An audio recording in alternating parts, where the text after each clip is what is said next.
నా లైఫ్‌లో జరిగిన హారర్ స్టోరీ కంటిన్యూషన్ పార్ట్. ఇదొచ్చేసి పార్ట్ 3. 1, 2 చూడకపోతే బయోలో లింక్ ఇచ్చాను. ఒకసారి వెళ్లి చూడండి. సో, ఇప్పుడు మనం ఎక్కడున్నామంటే ఇట్లా వింత వింత సౌండ్స్ వస్తూ ఉంటే ఎవ్వరు చెప్పినా కూడా నమ్మలేదు.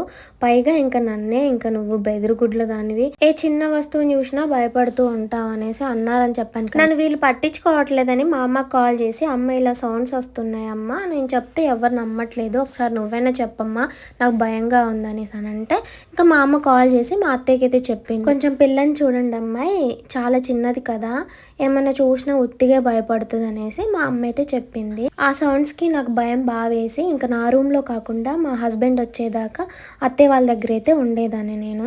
ఒక రోజు నాకు ఫీవర్ వచ్చింది, డెంగ్యూ ఫీవర్ అనుకుంటా. సో వచ్చి ఇంకా మా హస్బెండ్ కూడా డ్యూటీకి వెళ్ళలేదు, ఇంటి దగ్గరే ఉన్నారు. నాకు అప్పుడు బాగా గుర్తుంది, నేను యూట్యూబ్ ఛానల్లో వీడియోస్ చూస్తున్నాను. మా అప్పుడైతే టిక్ టాక్, ఇన్స్టాగ్రామ్ నాకు అసలు తెలిసేవే కాదు. ఏదైనా యూట్యూబే, అదైనా ఇంకా మా హస్బెండ్ ఇది ఉంటుందని చెప్పిన తర్వాత నాకు తెలిసింది, లేకపోతే నాకు అది కూడా తెలిసేది కాదు. మా హస్బెండ్ అయితే పడుకొని పోయారు. 11:30, 12 అవ్వడానికి దగ్గరగా వచ్చింది. ఇంకా నేను ఒక్కదాన్నే వీడియోస్ అయితే చూస్తున్నాను, నిద్ర రావట్లేదు నాకు. ఇంకా అప్పుడు సేమ్ సౌండ్, ఆ సౌండ్ వింటే ఎప్పటికీ వెన్నులో వణుకు పుట్టేసిద్ది నాకు.